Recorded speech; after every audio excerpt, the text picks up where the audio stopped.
Right to self determination. இது வந்து ஒரு ரிப்பீட்டட் கொஷின். இந்த கொஷினுக்கு ஏற்கனவே நம்ம வாய்ஸ் போட்டாச்சு ப்ரீவியஸ் வீடியோவில். கஸ்டடியல் வயலன்ஸ், இதுக்கு D K Basu versus state of West Bengal இந்த கேஸே எழுதிக்கோங்க. எக்ஸ்ட்ராவா article 21 of the Indian constitution provides personal liberty free from torture, cruel, inhuman or degrading treatment. இதெல்லாம் எழுதிக்கோங்க. ஒருத்தவங்களை டார்ச்சர் பண்ணக்கூடாது, மனிதத்தன்மை அற்று நடத்தக்கூடாது, ரொம்ப கீழ்த்தரமான அவங்கள தரம் தாழ்ந்து நடத்தக்கூடாதுன்னு சொல்கிறதுலாம் ஆர்டிகல் 21. அடுத்து சிஆர்பிசியில் செக்ஷன் 176 கிளாஸ் 1A என்ன சொல்கிறாங்கன்னா, கஸ்டடியல் டெத் நடந்தால் அதுக்கு ஜுடிஷியல் என்கொயரி தேவைன்னு சொல்கிறாங்க. Section 330, 331 of Indian penal code ஐபிசியில் என்ன சொல்கிறாங்க அப்படின்னா, ஒருத்தவங்க கிட்டேருந்து உண்மையை வரவழைக்கிறதுக்காக, இன்ஃபர்மேஷனை வாங்கிறதுக்காக ஹர்ட்டோ, கிரீவியஸ் ஹர்ட்டோ ஒருத்தவங்கள பண்ணக்கூடாதுன்னு சொல்கிறாங்க கஸ்டடியில். மூணாவது கொஷின், டிட்டெனூஸ் ரைட் டு ரெப்ரசன்டேஷன். ஒருத்தவங்களை கைது பண்ணுறாங்க அப்படின்னா ரெண்டு விதம் இருக்குது. ஒன்று வந்து நார்மல் லா, ஆர்டினரி லாவை வச்சு கைது பண்ணுறது. இன்னொன்று ப்ரிவென்டிவ் டிடென்ஷன் லா. என்ன இந்த ப்ரிவென்டிவ் டிடென்ஷன் லானா, இது வந்து தடுப்பு காவல்னு சொல்கிறாங்க. இவங்களை 24 ஹவர்ஸில் மேஜிஸ்ட்ரேட்டுக்கிட்ட கூட்டிகிட்டு போகணும்லாம் அவசியம் கிடையாது.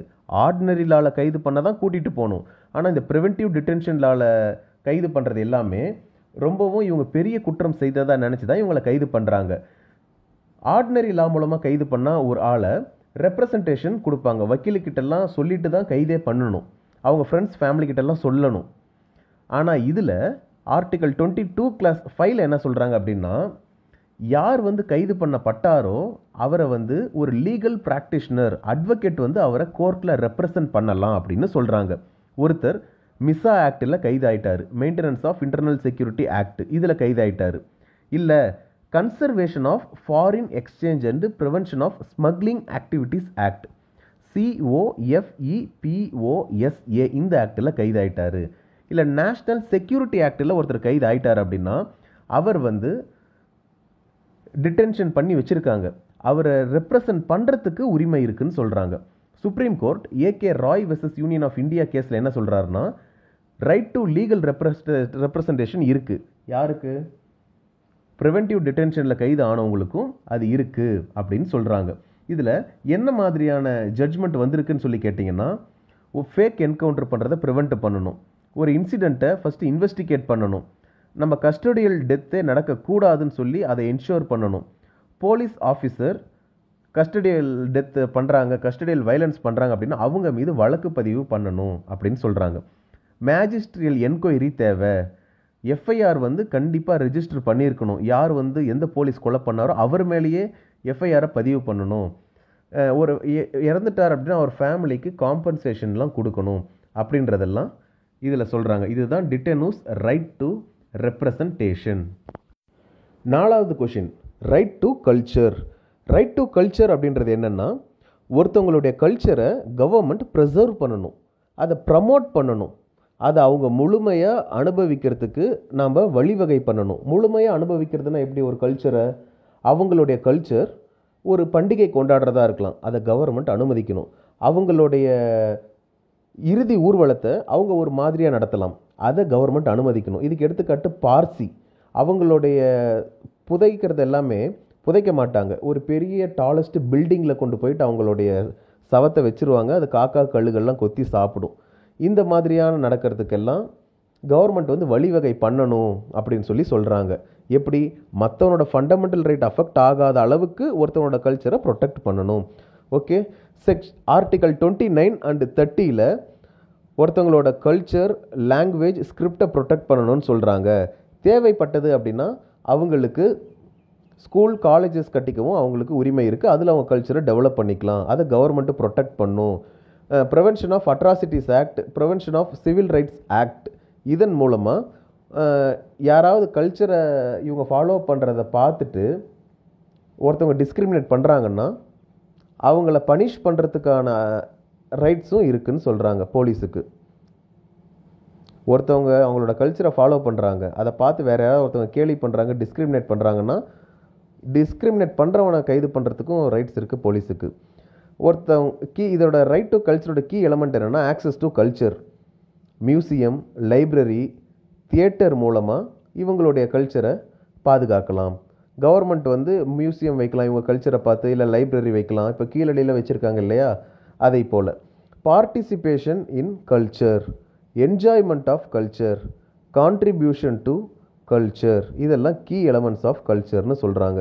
பார்ட்டிசிபேஷன்னா ஒன்றும் இல்லை, அவங்க பாரம்பரியத்தில் ஒரு நிகழ்ச்சி இருக்குது, அதை நடத்துறதுக்கும் பார்ட்டிசிபேட் பண்ணுற அளவுக்கு அவங்களுக்கு வழிவகை ஏற்படுத்தி தரணும்னு சொல்கிறாங்க. அவங்க என்ஜாய் பண்ணுற அளவுக்கு நம்ம நடந்துக்கணும்னு சொல்கிறாங்க. இன்டர்நேஷ்னல் லெவலில் இதுக்கு சட்டம் இருக்கான்னு கேட்டால் UDHR ICESCR இருக்குது. இதெல்லாம் தான் ரைட் டு கல்ச்சர். இதுக்கான சேலஞ்சஸ் என்னென்னா, கல்ச்சரை சில பேர் கமர்ஷியலைஸ் பண்ணுறாங்க. இப்போ கல்யாணன்றது ஒரு கல்ச்சர், அதை வந்து கமர்ஷியலைஸ் பண்ணுறாங்க. கல்ச்சுரல் டிஸ்கிரிமினேஷன் அப்படின்னா ஒருத்தவங்க கல்ச்சரை ஃபாலோ பண்ணுறதை பார்த்துட்டு மாட்டுக்கறி சாப்பிட்றது அவங்க கலாச்சாரம், அதை வச்சு நீ எப்படி இதை சாப்பிட்ற அப்படின்னு அப்படி அவங்களை டிஸ்கிரிமினேட் பண்ணுறது, இந்த மாதிரியெல்லாம் பண்ணுறாங்க. இதுதான் ரைட் டு கல்ச்சருக்கு. இதெல்லாம் எழுதிருங்க. அடுத்த question, right to social security. என்ன இந்த ரைட் டு சோசியல் செக்யூரிட்டி அப்படின்னா, ஹெல்த் கேர், அவங்களுக்கு எக்கனாமிக் சப்போர்ட் கொடுக்கணும், பேசிக் நெசசிட்டிஸ்லாம் கொடுத்து அவங்களுக்கு நம்ம செக்யூரிட்டி கொடுக்குறோம், அதுதான் சோசியல் செக்யூரிட்டி. இதன் மூலம் அவங்க ஒரு டிக்னிஃபைடான லைஃப், அதாவது கௌரவமான வாழ்க்கை வாழ முடியும் அப்படின்னு சொல்கிறாங்க. Article 41 of the Indian constitution என்ன சொல்லுது அப்படின்னா, நம்ம பப்ளிக் அசிஸ்டன்ஸ் கொடுக்கணும். யாருக்கு? Social security to citizens. முதல்ல சிட்டிசன்ஸ்னால் யார்? வேலை இல்லாதவங்க, unemployed, old age, sickness, disabled பர்சனுக்கும் நாம் இந்த பெனிஃபிட்டை கொண்டு போய் சேர்த்தணும்னு சொல்கிறாங்க. இதற்காக பல்வேறு சோசியல் செக்யூரிட்டி ஸ்கீம்ஸும் இருக்குது. என்னென்ன?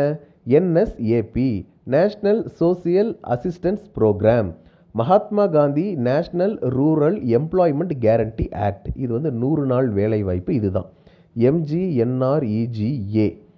ஏன்னா அவங்ககிட்ட பணமே இருக்காதுல்ல, எல்லா நாளும் எப்படி விவசாய கூலியாக இருப்பாங்க? மொத்தம் ஒரு 12 மாதம் இருக்குதுன்னா 12 மாதத்தில் 6 மாதம் தான் விவசாய வேலை இருக்கும். 12 மாதமும் விவசாய வேலை கொடுக்கறதுக்கு யாராலையுமே முடியாது.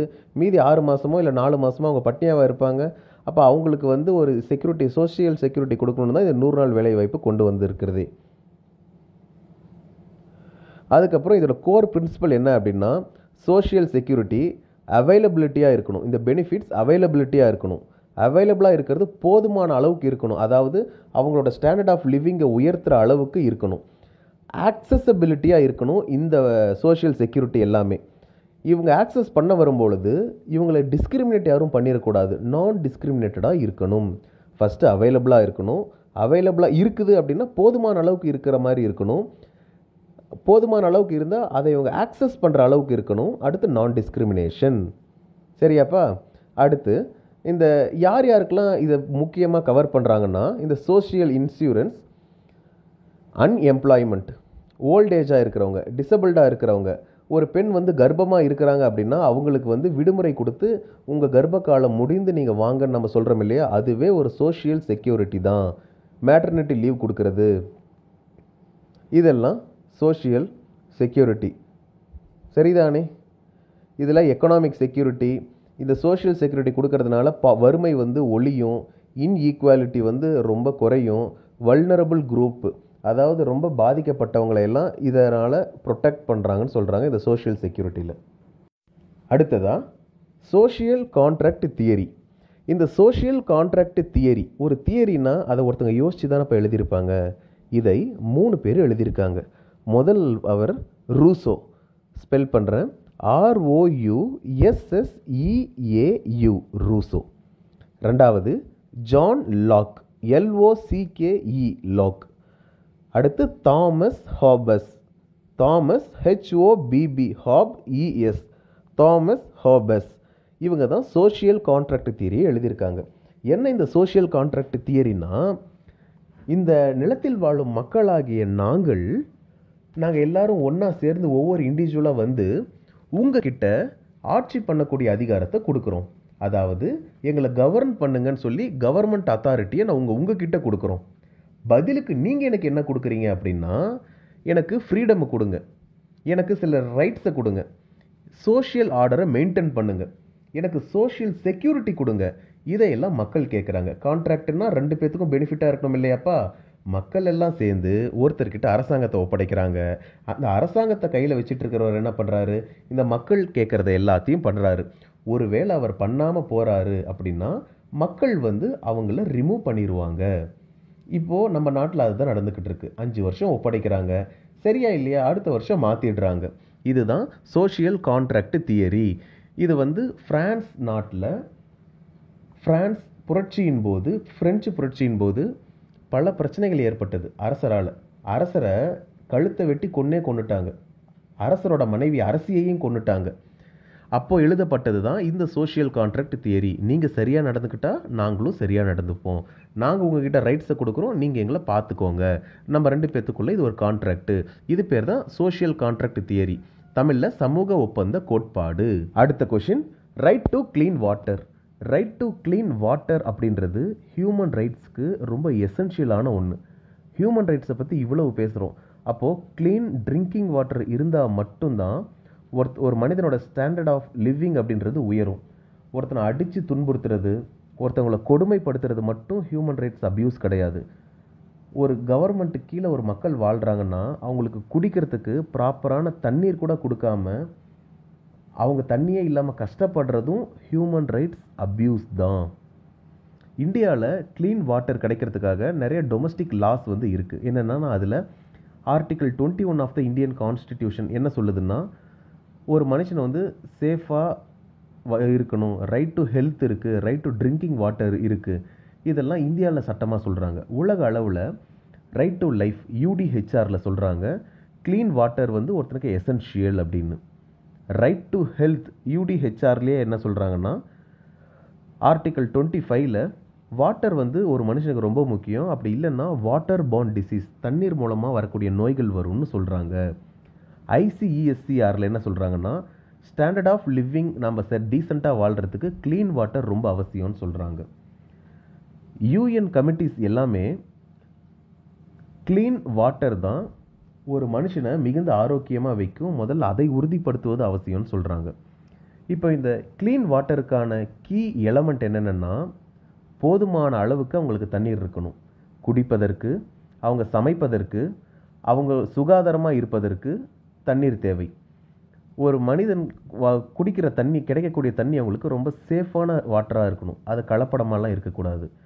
நச்சு கலந்து வர்றது, சாயப்பற்றில் இருக்க கழிவுகள் கலந்து வர்றது, இந்த மாதிரிலாம் இருக்கக்கூடாது.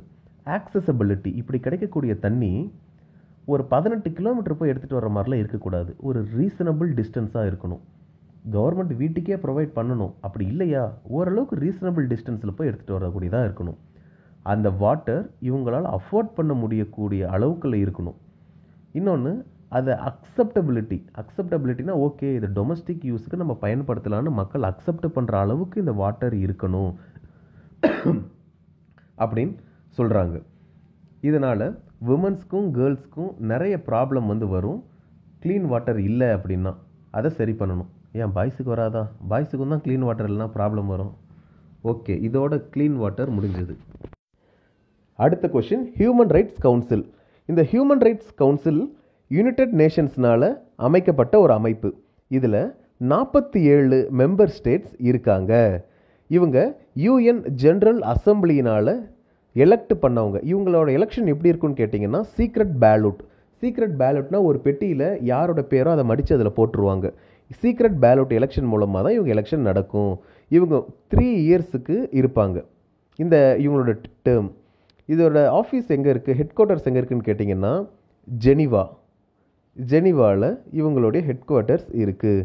இவங்க எதையெல்லாம் பார்த்துக்கிறாங்கன்னு கேட்டிங்கன்னா, human rights abuse, human rights violation, இதையெல்லாம் பார்க்குறாங்க. இவங்க எந்த பிரின்சிபல்ஸு கீழே செயல்படுறாங்கன்னா, யூனிவர்சாலிட்டி, இம்பார்ஷியலிட்டி, ஆப்ஜெக்டிவிட்டி, இதை பார்க்குறாங்க. ஹியூமன் ரைட்ஸுக்கு அகைன்ஸ்டாக என்னென்ன நடக்குதுன்னு சொல்லி யூனிவர்சல் பீரியாடிக் ரிவ்யூ பண்ணுறாங்க. ஒவ்வொரு ஸ்டேட்லேயும் என்ன நடக்குதுன்னு யூனிவர்சல் பீரியாடிக் ரிவ்யூ பண்ணுறாங்க. அது மட்டும் இல்லாமல் NGOs, independent experts, working groups, commissions of enquiry, இவங்க மூலமாக இந்த ஹியூமன் ரைட்ஸை பலப்படுத்துறதுக்கு இவங்க ஒர்க் பண்ணிக்கிட்டு இருக்காங்க. இதுதான் ஹியூமன் ரைட்ஸ் கவுன்சில். அடுத்து prisoners of war. Prisoners of war அப்படின்னா என்னென்னா, 2 நாடு சண்டை போட்டுக்கிட்டு இருக்கு. சண்டைன்னு வந்தால் ஒரு நாடு தான் ஜெயிக்கும் இல்லையாப்பா. ஜெயிக்கக்கூடிய நாடு தோத்த நாட்டை கைப்பற்றிட்டு வந்துடுவாங்க. இவங்க பேர் போர் கைதிகள் தமிழில். இதுதான் பிரிசனர்ஸ் ஆஃப் வார் அப்படின்னு சொல்கிறாங்க. அப்படி இந்த போர் கைதிகளை தோத்துட்டாங்கன்னு சொல்லி இவங்க நாட்டுக்கு கூட்டிகிட்டு வந்துட்டாங்கன்னா இவங்களை எப்படி மனிதாபத்தன்மையோடு நடத்தணும், மனிதாபிமானத்தோடு நடத்தணும் அப்படின்னு சொல்கிறது 3rd ஜெனீவா கன்வென்ஷனில் சொல்லியிருக்காங்க. பிரிசனர்ஸ் ஆஃப் வாரை எப்படி அவங்க ட்ரீட் பண்ணணும், அவங்கள ஹியூமன் ட்ரீட்மெண்ட் அவங்களுக்கு கொடுக்கணும், வயலன்ஸ் அவங்களுக்கு அகைன்ஸ்டாக பண்ணக்கூடாது, அவங்களுக்கு தேவைன்னா ப்ராப்பர் மெடிக்கல் கேர் வந்து கொடுக்கணும். ஐசிஆர்சி என்னென்னா international committee of the red cross, இவங்க வந்து மானிட்டர் பண்ணிக்கிட்டே இருக்கிறாங்க இந்த பிரிசனர்ஸ் ஆஃப் வாரை ஒரு நாடு எப்படி ட்ரீட் பண்ணுறாங்க அப்படின்னு சொல்லிட்டு. இந்த ஐசிஆர்சி என்ன பண்ணுறாங்கன்னா இவங்க தான் ரெட் கிராஸ் அமைப்பு, இவங்களுக்கு தேவையான உதவிகள் மெடிக்கல் அசிஸ்டன்ஸ் எல்லாமே கொடுக்குறாங்க.